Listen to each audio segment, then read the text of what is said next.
Akkalkot road परिसरातील कलावती नगर येथे राहत्या घरात पती पत्नीचे मृतदेह आढळून आल्याने एकच खळबळ उडाली।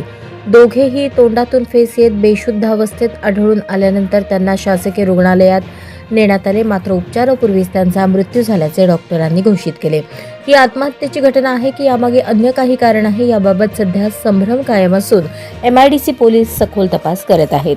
सदर घटना सोलापूर शहरातील कलावती नगर परिसरात घडली आहे। मयत पतीचे नाव सोमनाथ धानप्पा पाटील वय 40 तर पत्नीचे नाव श्रीदेवी सोमनाथ पाटील वय 35 असे आहे। हे दाम्पत्य मूळचे दक्षिण सोलापूर तालुक्यातील शिरपडहळ्ळी येथील रहिवासी असून सध्या ते सोलापूर शहरातील कलावती नगर येथे वास्तव्यास होते। गुरुवार 27 फेब्रुवारी रोजी सकाळी राहत्या घरात सोमनाथ आणि श्रीदेवी हे बेशुद्ध अवस्थेत आढळून आले। त्यांच्या तोंडातून फेस येत असल्याचे निदर्शनास आल्याने त्यांना तातडीने छत्रपती शिवाजी महाराज सर्वोपचार रुग्णालयात दाखल करण्यात आले, मात्र तपासणीपूर्वी डॉक्टरांनी त्यांना मृत घोषित केले।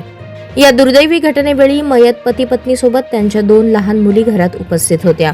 आई वडील सकाळी उठत नसल्याचे लक्षात आल्यानंतर मुलींनी तात्काळ आपल्या काकांना फोन करून माहिती दिली। काकांनी घटनास्थळी धाव घेत दोघांनाही रुग्णालयात दाखल केले, मात्र तोपर्यंत उशीर झाला होता। या प्रकरणात पोलिसांकडून मिळालेल्या प्राथमिक माहितीनुसार घटनास्थळी एक चिठ्ठी सापडल्याची चर्चा आहे, मात्र याबाबत पोलिसांनी अद्याप कोणतीही अधिकृत माहिती दिलेली नाही। त्यामुळे ही आत्महत्या की विषबाधा अथवा इतर कोणते कारण याबाबत सध्या कोणतेही स्पष्ट कारण नाही। MIDC पोलीस ठाण्याच्या अधिकाऱ्यांनी घटनास्थळी पंचनामा केला असून मृतदेह शवविच्छेदनासाठी पाठवण्यात आले आहेत। पोस्टमॉर्टम अहवालानंतरच मृत्यूचे नेमके कारण स्पष्ट होणार असल्याचे पोलिसांनी सांगितले। या घटनेने संपूर्ण परिसरात हळहळ व्यक्त होत असून पाटील कुटुंबावर कोसळलेल्या या दुःखद प्रसंगाने नागरिकांमध्ये तीव्र संवेदना निर्माण झाल्या आहेत।